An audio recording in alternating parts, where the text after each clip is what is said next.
Hi everyone, I'm Alex and this is the meta puzzle for the April 2017 Puzzled Pint.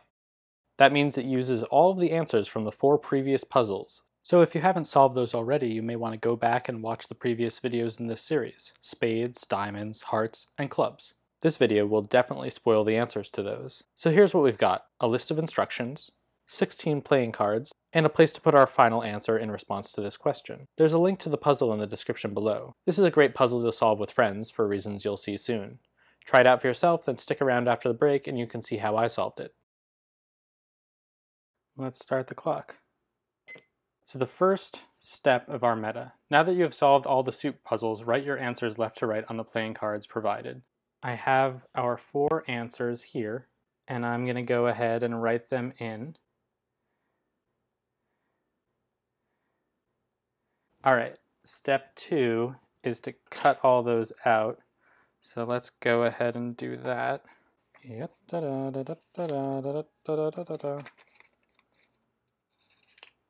Very exciting cutting montage. Designate 4 solvers as player 1, player 2, player 3, player 4 by writing numbers 1 through 4 on their respective foreheads.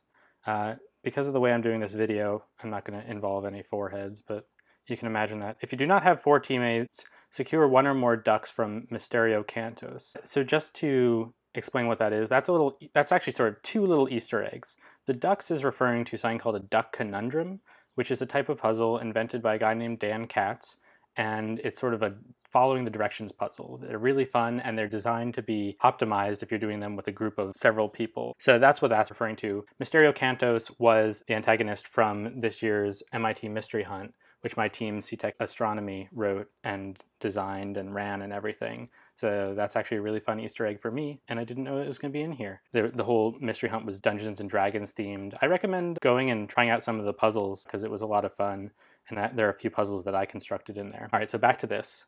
I don't have 4 teammates, but I do have a few ducks. So I have this nerdy duck. That'll be player 1. I have this duck from Dash 7, which was Harry Potter themed. That'll be player 2.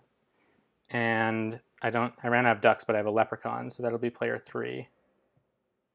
Just lie him down there. And then I'll be player 4. So now I think we have a little logic puzzle. Each player gets 4 cards and no 2 cards can be in the same rank. So let's just arrange all of our cards here. Oops, sorry, nerd duck. I apologize in advance if I knock things off camera at some point. Players 1 and 2 have 4 cards in consecutive rank order, a run in Rummy. They also possess between them the highest and lowest card available. We can start with the highest and lowest. Looks like our lowest is a 2 and our highest is a king. So there those guys are right there. So players 1 and 2 both have runs of cards. And we know that they have the highest and lowest card, which also means that they're going to have the cards that come after and before that. Now, there's a little ambiguity here because there's 2 3s and 2 4s, but let's see if there's anything unambiguous because that'll help us. So here's our 2, they're the 4s. And this is fun. It's like a little game of, well, it's not really poker, but it's something. Let's see. 4, and then 5. There are 2 5s as well, so that's not the most helpful in the world. But I'm sure we'll get something at some point. And then the other one, we don't know which of them is which yet, but this is players 1 and 2, so Nerd Duck and Harry Potter Duck.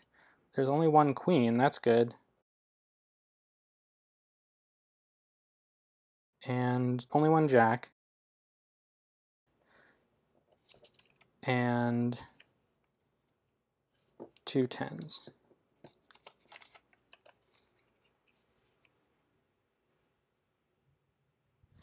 Okay, this is nice because we know 3 of the cards that either player 1 and 2 has. And let's see what else we know about them. Players 1 and 3 have 1 card from each suit. Combining those 2 clues, we know that player 1 is not the player with the high card, so that must be player 2. So here's player 2's hand. I also, by the way, like these NTH. That looks like it spells something. And then we know that player 1 is going to be the low cards. And the reason we know that is the high cards have 2 diamonds. It has to be those two because there's only 1 jack and 1 king. And player 1 needs 1 card from each suit. Of the players 1 and 2 who have 4 cards in consecutive rank order, that has to be player 2 who has the high ones. And then we know that he has one of these 10s. We don't know which yet. Then player 1 has to have 1 card from each suit. So that helps us here. We know that he doesn't have this 3 because he already has a club. He has to have the 2. He doesn't have the 3 of clubs. So he has to have that 3. Again, for the exact same logic, we know he doesn't have this 4. So he has to have the 4 of hearts. And then he has clubs, spades, hearts, and so diamonds must be his last one. And that spells lost.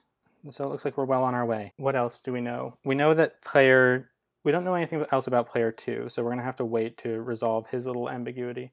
There's only 1 diamond left, so that has to go to player 3 in order for player 3 to have 1 card from each suit. We also know that player 3 has all odd or even numbered cards, so we know they're all going to be odd because 9 is odd. So the odd cards that we have are the 3, 5, and the 7. Oh, that's everything. Those are all player 3's cards. And the last rule is each player should sort their card in rank order from lowest to highest. So 3, 5, 7, 9. And then we know for player 4 has to have all even cards. So we have all even cards here. We know that player 4 is going to have this 6 because it can't go to anybody else. That means that because of rule 5, no player can have 2 hearts, this 10 has to go to player 2. So that means that these are the rest of the cards for player 4. That's me. So let's reorganize a little bit. And then I'm gonna rearrange them in number order. So 4, 5, 4, 6, 8, 10. Oops, that's upside down. So now I'm going to read the cards. We've fulfilled all the rules. So let's see what this says. Lost in the shuffle. So that's the answer. Why did it take so long for a playing card theme to premiere at Puzzled Pint? And the answer is, it was lost in the shuffle. So I really loved this suite. This is one of my favorite Puzzled Pints, if not my favorite one. The puzzles had a lot of variety, and each of them had at least one really interesting thing about them. They were so on theme, and they were really fun. The meta was fairly straightforward, but I also found it fun, and especially with my little team of ducks and everything. I think it was all around a really solid construction. So thank you to Justin Weinbaum for this awesome suite, and I hope you enjoyed it as much as me. And now, a word from our sponsors. Anatine.